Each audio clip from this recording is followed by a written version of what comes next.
Mercredi 14 mai, les jurés du procès de Sean Combs ont pu visionner l'intégralité de la scène filmée à l'hôtel Intercontinental de Los Angeles. Longue d'une quinzaine de minutes, la vidéo montre l'artiste poursuivre et agresser violemment Cassie, sa compagne de l'époque. Les avocats de P. Diddy avaient tenté, sans succès, d'empêcher la diffusion des images, estimant qu'elles induiraient injustement le jury en erreur. Dans cette séquence, captée en mars 2016, on voit Cassie appeler l'ascenseur, 2 sacs à la main.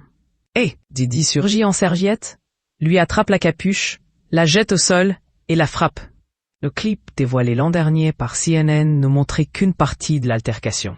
Cette fois, les jurés ont vu la scène complète, y compris l'intervention d'un agent de sécurité. Lors de son témoignage mardi 13 mai, Cassie a expliqué qu'il s'agissait d'une tentative de fuite. Elle voulait échapper à une de ces freak-offs, des orgies forcées, filmées, où elle devait avoir des rapports sexuels avec d'autres hommes. « Il m'a attrapé par le cou et la capuche de mon sweat », a-t-elle déclaré.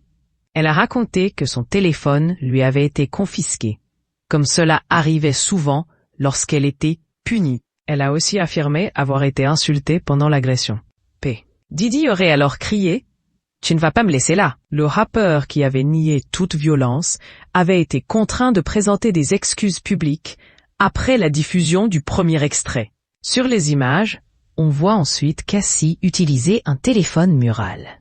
Puis, Diddy, toujours en serviette, revient, semble lui arracher son portable et jette un objet avec force, renversant un vase. Un agent de sécurité entre alors dans le champ.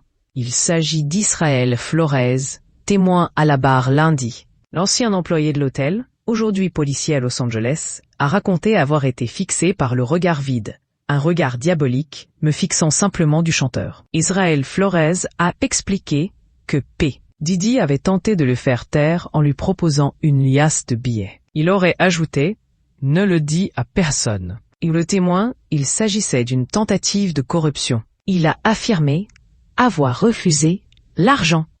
Les procureurs ont insisté sur cette scène pour démontrer un mode opératoire visant à acheter le silence.